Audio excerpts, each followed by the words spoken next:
Hello प्यारे विद्यार्थियों, तो कैसे हैं आप सभी।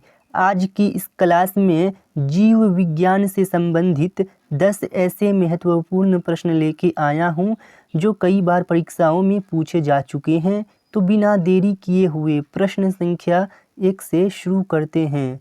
प्रश्न संख्या 1 है, मानव शरीर में तंत्रिका तंत्र का मुख्य कार्य क्या है।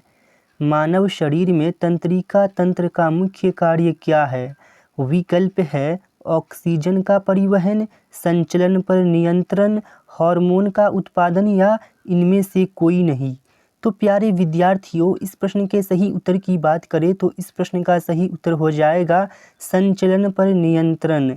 विकल्प बी सही हो जाएगा इस प्रश्न का। मानव शरीर में तंत्रिका तंत्र का मुख्य कार्य क्या है, तो संचलन पर नियंत्रण है। विकल्प बी सही हो जाएगा इस प्रश्न का। प्रश्न संख्या 2 की ओर बढ़ते हैं। प्रश्न संख्या 2 है, पौधों में रस आरोहण किसके द्वारा होता है। पौधों में रस आरोहण किसके द्वारा होता है। तो क्या हो जाएगा इस प्रश्न का सही उत्तर।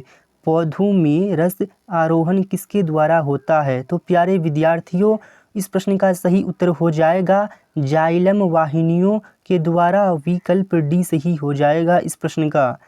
प्रश्न संख्या 3 की ओर बढ़ते हैं। प्रश्न संख्या 3 है, जीवाणुओं को पूर्णतः समाप्त करने की क्रिया कहलाती है। जीवाणुओं को पूर्णतः समाप्त करने की क्रिया कहलाती है।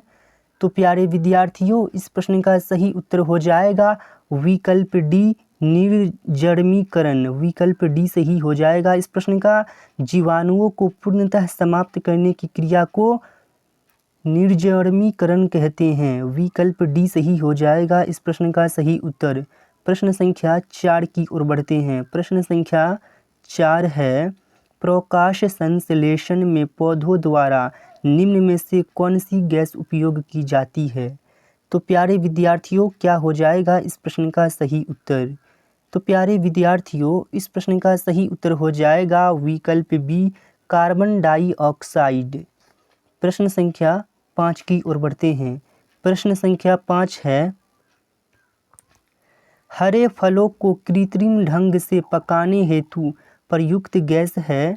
हरे फलों को कृत्रिम ढंग से पकाने हेतु प्रयुक्त गैस है। तो प्यारे विद्यार्थियों, इस प्रश्न का सही उत्तर क्या हो जाएगा। हरे फलों को कृत्रिम ढंग से पकाने हेतु प्रयुक्त गैस है। तो प्यारे विद्यार्थियों, इस प्रश्न का सही उत्तर हो जाएगा विकल्प ए एसीटिलीन। विकल्प ए सही हो जाएगा इस प्रश्न का। प्रश्न संख्या 6 की ओर बढ़ते हैं। प्रश्न संख्या 6 है, रक्त कोशिकाएं कितने प्रकार की होती है। रक्त कोशिकाएं कितने प्रकार की होती हैं। विकल्प है 3, 5, 8, 10। क्या हो जाएगा इस प्रश्न का सही उत्तर। रक्त कोशिकाएं कितने प्रकार की होती हैं। तो प्यारे विद्यार्थियों, इस प्रश्न का सही उत्तर हो जाएगा विकल्प ए 3। रक्त कोशिकाएं 3 प्रकार की होती है।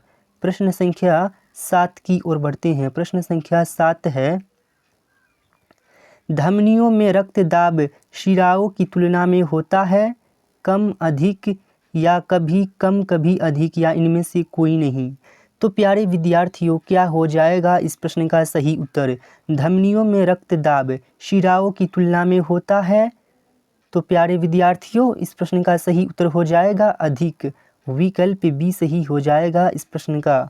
प्रश्न संख्या 8 की ओर बढ़ते हैं। प्रश्न संख्या 8 है, मनुष्य में किस रक्त समूह को सार्वभौमिक दाता माना जाता है। मनुष्य में किस रक्त समूह को सार्वभौमिक दाता माना जाता है। तो प्यारे विद्यार्थियों, इस प्रश्न का सही उत्तर हो जाएगा विकल्प डी ओ। प्रश्न संख्या 9 की ओर बढ़ते हैं। प्रश्न संख्या 9 है, शरीर में रक्त शर्करा के स्तर के नियमन के लिए कौन सा हार्मोन जिम्मेदार है।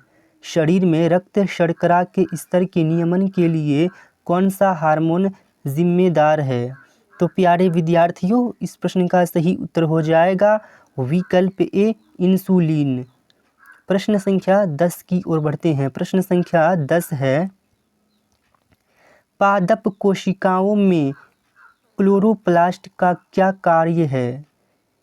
पादप कोशिकाओं में क्लोरोप्लास्ट का क्या कार्य है?